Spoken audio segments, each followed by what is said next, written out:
Hi folks, David Rarin here again with InformedTrades.com and today's lesson of the day. In our last lesson we began our discussion on trading journals with a look at how traders leverage these to learn from their past successes and mistakes. In today's lesson we're going to continue our discussion on trading journals with a look at what successful traders look for when reviewing their trading journals. So let's get started. Okay, simply writing the trading day's activity down in your trading journal is the first step towards leveraging that journal to help you improve on your trading in the future. The next and equally important step is to review your trading journal on a regular basis to see what is working and what is not. This way you can leverage your journal to help you improve in areas where you are weak and make sure you continue to leverage your strengths where you're strong. There's a great article from Dr. Brett Steenbarger at TraderFeed.com which addresses some of the major things that traders should analyze when reviewing their trading journal. The first thing that he mentions here is the number of long and short trades, which if you remember from our last lesson is one of the things that we recommend documenting in your trading journal.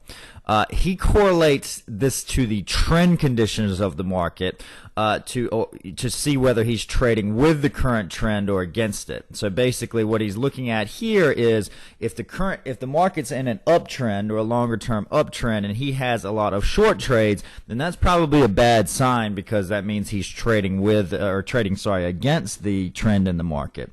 Similarly, if there is a range bound market conditions during the time of the trades he's looking at in his journal, and he has allocated much more of his positions towards one side of the market, then that would probably indicate that he's missing out on a lot of opportunities or not seeing the range as well as he should, because in a range you should sort of have equal amount of long and short trades, or approximately equal amount of long versus short trades. The second is the number of winning and losing trades, which we also recommend documenting there. And for his particular strategy, he says when he's trading well, he has more winning trades than losers by a reasonably healthy margin. Now, that is true for most short-term traders, but if you remember from some of our previous lessons, that does not necessarily have to be the case. You can have more losing trades than winning and still be profitable, and many longer-term trend trading strategies do. So I think the key thing here is to realize what the ratio of winning to losing trades should look like for your strategy, and if your trade journal shows that you're deviating from that ratio significantly, having many more losing trades than your strategy should expect, then that's something that you need to take a look at and reevaluate. The third thing is the time in trades. Okay, so he says he's a short-term trader, and so he obviously has a relatively narrow time band in which to hold trades. If he moves beyond this from looking at his trading journal, if he sees that he's moving beyond these relatively short holding times, then he says he's either cutting trades short or going for home runs, and neither of those have worked for him well in the past. Okay, so there should be, again here, if you're a longer term trader, if you're noticing that your trades are getting shorter and shorter, or that your trades are getting longer and longer, then that's something that you should probably address, outside of what you would normally expect from your strategy. The fourth thing is the time holding winners versus losers, and I think this is probably true with pretty much any type of strategy. If you are in your losers a lot longer than you're in your winners, that's pretty much a recipe for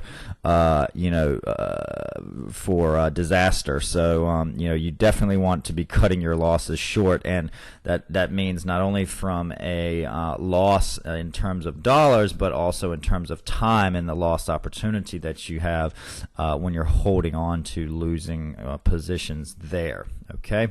The profit and loss breakdown by long and short and market condition. Okay, so this basically tells Dr. Steenbarger and pretty much anybody who looks at this type of thing in their trading journal, whether they're trading better in range-bound market conditions, whether they're trading better in trending conditions, whether they're trading better from the long side or short side of the market. Okay. I would add to this two additional things, and the first here would be the average profit and average loss for each trade. And just for me, that gives a good quick look at whether I'm cutting my losses short and letting my profits run, so to speak. And then number two is the largest loss suffered on the account before returning to profitability. Okay, that's also known as the maximum drawdown. Okay, and this is a number that I want to know because and most traders, I would think, have a certain number that they're comfortable with and that a certain number that they should expect from their strategy. And if you get below that number, whether it's 20% or 30% drawdown or loss on the account, then it probably is showing that there's something wrong with the strategy that you are trading. Okay, and all of these things you can, if you document the things from our last lesson, you can pull out. You could do it manually, but as I pointed out in our last lesson, if you get to know Excel a little bit, there's very easy ways to automate the process of looking at a lot of these things through some very pretty simple formulas there. So I'd encourage you to do that. All right. So that completes our lesson for today, and in our next lesson, we're going to look at how to run and think of trading like a business, with a look at how to develop a trading business plan. So we hope to see you in that lesson. As always, if you have any questions or comments, please feel free to leave them in the comment section below. And good luck with your trading.